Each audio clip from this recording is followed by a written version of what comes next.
কিন্তু নবীর হাদিস সবচেয়ে বেশি বর্ণনা করা সাহাবীদের মধ্যে তিনি একজন। সাহাবীরা ওই যুগেই জিজ্ঞাসা করছে, আচ্ছা আবু হুরায়রা, তুমি এত হাদিস কিভাবে বলো?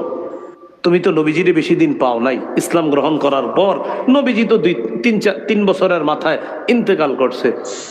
তা আবু হুরায়রা রাদিয়াল্লাহু তাআলা আনহু জবাব দিয়েছেন, সাহাবীদের মধ্যে কেউ যাইতেন মাঠে, কেউ যাইতেন ঘাটে, কেউ বিভিন্ন ব্যস্ততায়, কারো দুনিয়াবি অনেক ব্যস্ততা ছিল, কিন্তু আমার খানা থাক বা না থাক সারাক্ষণ নবীর দরবারেই পড়ে থাকতাম। নবীজি খায় তো আমিও খাই, নবী খায় না তো আমিও খাই না। তো এই সাহাবী বলেন, হুজুর আমি আছি, আপনার কথা আমি শুনবো, নিজে আমল করব, অন্যদেরকে শিখাইয়া দিব, তারাও যেন আমল করে। ফাআখাযা বিয়াদি, নবী আমার হাতটা ধরলেন।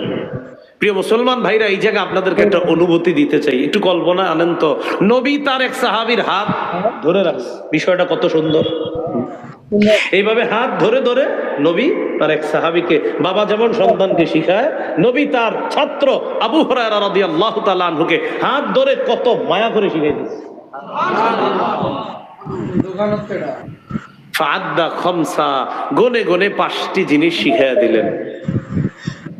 1 নম্বর, ইত্তাকিল মাহারিমা তাকুন আবাদান নাস। হারাম কাজ, হারাম কথা, হারাম কর্ম, হারাম পোশাক, হারাম খাদ্য, হারাম উপার্জন, হারাম মজলিসে বসা, হারাম কথা শোনা, এই হারাম থেকে বাঁচো। এই পৃথিবীর যত মানুষ আছে সমস্ত মানুষের মাঝে তুমি হবা সবচাইতে শ্রেষ্ঠ আবেদ, শ্রেষ্ঠ আল্লাহর ওলি হয়ে যাবা। যেমন এখানে আপনারা যারা বসা, আমরা যারা বসা, আপনাদের অনেককে হয়তো এই এলাকার সবাই এত ভালোভাবে চিনে না, চিনলেও ওই উত্তরপাড়ার অমুকে বাস এতটুকু, কিন্তু ভাইরাল না, বা আপনাদের কেউ জনপ্রিয় না, বা আপনার অত মানুষ চিনেও না।